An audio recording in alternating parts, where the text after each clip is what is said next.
What's up, everybody? Your boy Pat back again with another edition of Second Take.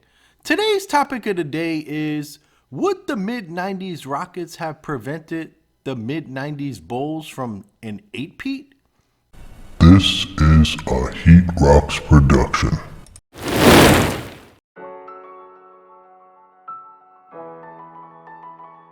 Now, before we get into it, make sure you like and subscribe and hit the bell as it helps out the channel. Now, would the mid-90s Rockets been able to beat the mid-90s Bulls and essentially eliminate the possibility of the Chicago Bulls winning 8 titles in a row?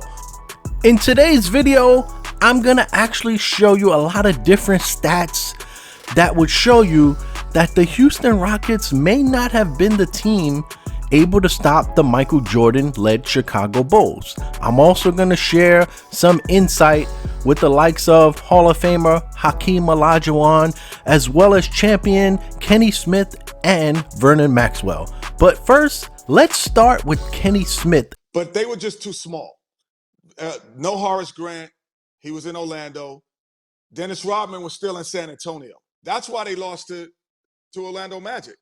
And we would have done the same thing. The team that they lost to 4-2, we swept. I just don't think that team, it wasn't Jordan wasn't the best player. That wasn't the best team. So if they didn't keep Horace Grant or they didn't get a Dennis Rodman with Michael, they would have been too small on the inside and we perimeterized. I don't think they would have won 8 straight because of that. Okay, well, let me say this to you. Because both you and Dominique being a little bit slick here, okay? Because obviously, since they lost to Orlando after he came back for final 17 regular season games, then they went the first round and lost to Orlando in the semifinal. We understand that team would not have beaten y'all. I guess what I'm thinking when the question is asked about y'all winning the title in 94, 95, I'm thinking along the lines of, had Jordan not retired, and you went against those teams. That's what I was thinking about. Of course, you would have beat those the team teams, I will say this. that lost to Orlando. I will say this. Those teams were great. The first 3 championships, most people don't know this, but that's what I'm talking it's about. regular season. But we were 6-1 against them in 3 years. We only lost 1 game to them in 3 years because they really had to double team every time. One of the things Phil Jackson did not want to do, he doesn't like in double teaming. And Hakeem would go crazy. And then by the end, third quarter, they'd be like, all right, let's go double them. And then splash, splash, splash. So we just matched up. Michael Jordan's the greatest player ever, but I don't think he would have won 8 straight. That's it. I just don't think he would have won 8 straight. I think he would have won if they had Dennis Rodman or they kept Horace Grant, maybe different story. So Kenny Smith says a lot in this short piece. The first thing I wanted to bring up is his recollection of a 6-1 record against the Chicago Bulls during their first 3-peat, and I'd like to say that he is incorrect. I have already looked up the stats, and here is what happened during those years. In the 90-91 season, the Bulls and Rockets faced twice and they split. In the 91-92 season, the Bulls faced twice and Houston took both games. And then in the 92-93 season, the last year of the Chicago Bulls' first 3-peat, they actually split, with Chicago taking 1 and Houston taking 1. So if you add that up, that's a 4-2 record for the Houston Rockets against the Chicago Bulls. I'd like to make note of one specific player here, however. That player would be Sleepy Floyd, because Sleepy Floyd, when he played well during those games, is when Houston usually won. When he didn't play well is when they usually lost. The question I would ask Kenny Smith is, do you think you would have been able to beat the Chicago Bulls during Houston's 2 championship runs because the guy named Sleepy Floyd was no longer on the team? Furthermore, if we're gonna use regular season games as a bar for what would happen in a championship series, let's take a look at some of Chicago's other years in which they won the title and the records that they had against the teams in the regular season that they faced during the finals. In the 91 season, the Chicago Bulls faced the Los Angeles Lakers for the championship. That year, they went 1-1 in the actual season. In the finals, Chicago won 4-1. In the 92 season, they went 2-0 against Portland and won 4-2 in the finals against them. In the 93 season, they went 1-1 against the Phoenix Suns and they won 4-2 against them. In the 96 season, facing Seattle during the regular season, they went 1-1 and won 4-2 in the championship round. And the Utah Jazz in 97 and the Utah Jazz in 98, the Bulls went 1-1 in each of those years against the Jazz and took the Jazz out in 6 games in both years. So my ultimate point here is I don't believe that the regular season is indicative of what will happen in the playoffs or the NBA Finals. So I believe there is a flaw in the argument that Kenny Smith is giving right there. The second point that Kenny Smith made was the Chicago Bulls were too small in the 94-95 season.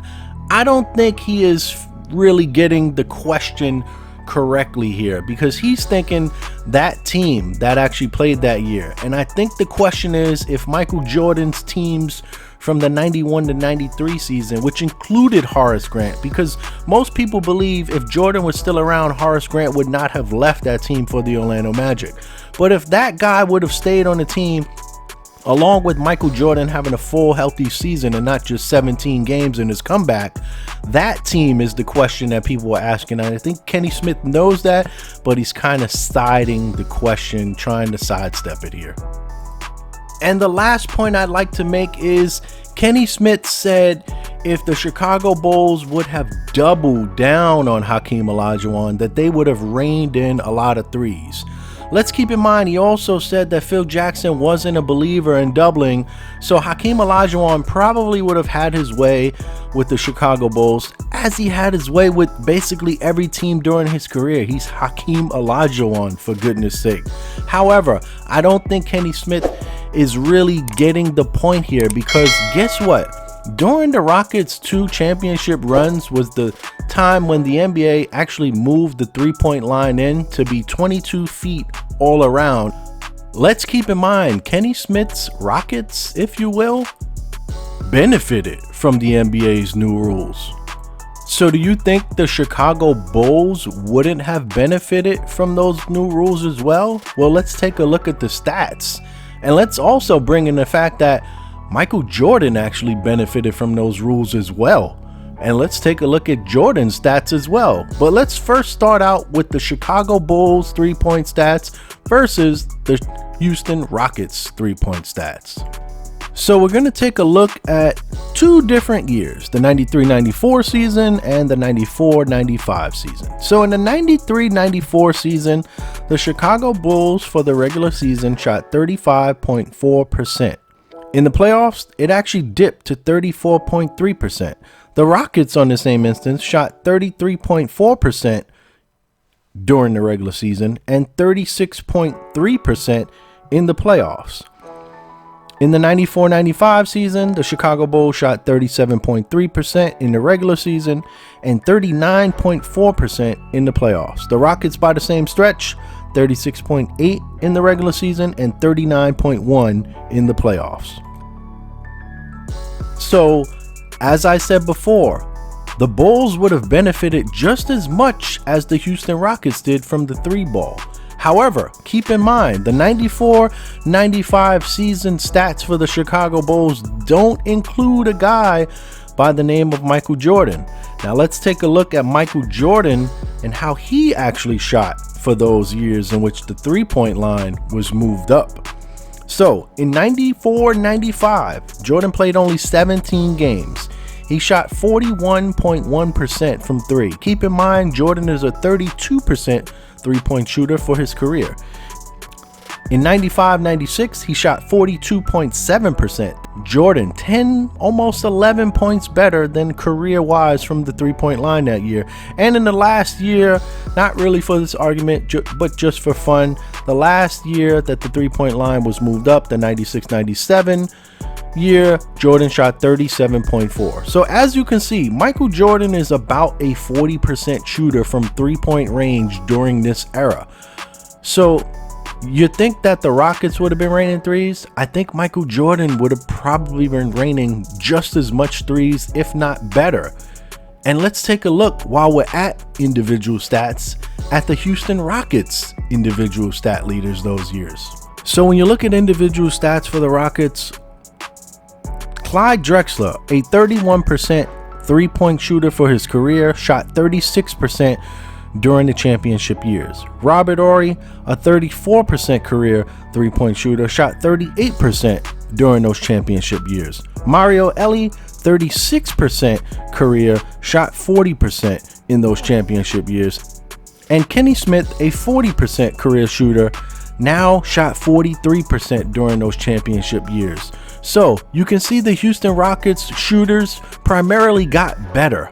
However, Michael Jordan got better at a greater rate.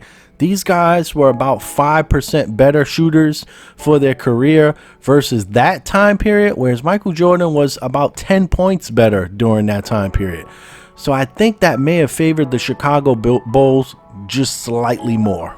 Now let's take a listen to Vernon Mad Max Maxwell and his thoughts and what he remembers about those times in the 90s. Hey man, we used to beat them all the time, man. You just got to go During back. regular season. Yes, Yeah. man, we used to beat them. I know it's different during the playoffs, but man, shit, man, I just feel like, man, we had that big ass African back there, man, and Bill Cartwright and Will Purdue, man, them wasn't gonna be able to do it, man. They would have had to do a lot of damn. Mike wasn't gonna be able to. And you know, Mike liked to do all that damn help shit, cheat and all that shit, and I was gonna be cutting his damn head open too with them damn threes. Mike, you better stay out here, buddy. You can't run in there like you used to do these other motherfuckers, cause I'm gonna cut you up. But yeah, man, we just look at the numbers, man. I mean, the numbers don't lie, man. We was beating the shit out of them boys. I mean, we wasn't beating them by 5. We was beating them motherfuckers by 15, 17, 16, 13. Yeah. We was beating them. Over like a 8-year span, 7-year span, we was 9-1. I mean, shit, come on. As you can see, Vernon Maxwell has a very similar take like Kenny Smith in when he references the Chicago Bulls being dominated by their Houston Rockets. However, he now says not 6-1 like Kenny Smith said, but he says 9-1. And if you look at the stats from when Kenny Smith, Vernon Maxwell, Scottie Pippen, Horace Grant, and Michael Jordan all came up into the league, you can start from the 87-88 season. And in that season, the Chicago Bulls and Houston Rockets actually split. In the 88-89 season, the Chicago Bulls and the Houston Rockets actually split. 90-91, they split again. 91-92, the Rockets won the series 2-0. 92-93, they split again. 93-94, we're not going to talk about because Jordan obviously was retired. Horace Grant didn't play that year in those 2 games, and Pippen actually only played one of the games. The Rockets won both of those games, one by 11 points and one by 7 points. 94-95, they split again. 95-96 was the year that Jordan had a full year back from his first retirement, in which the Bulls went 72-10. They swept the Rockets that year. I'm not going to get into it, but I did want to make one last point. Vernon Maxwell talking about how they were dominating the Chicago Bulls, going 9-1, and as you can see, that is clearly not the case, as those teams actually went 7-7 during those years that I just mentioned. Also, he mentioned how the Rockets were blowing the Chicago Bulls out basically by 10, 15, 20. I don't know what numbers he said. All I know is that most of the games were close and there were a couple blowouts on both sides.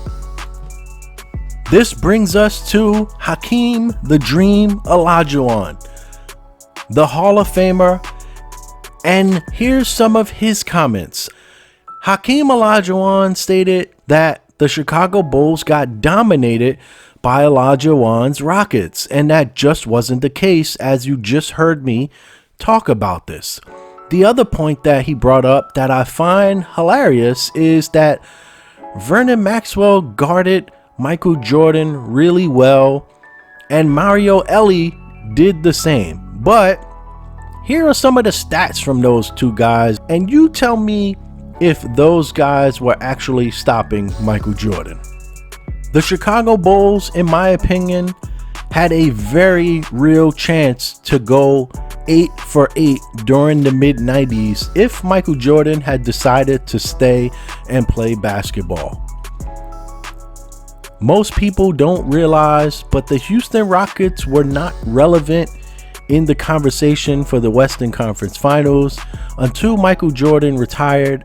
I'm not saying that he stopped them from getting to the NBA Finals, because clearly he played in the East along with the Chicago Bulls.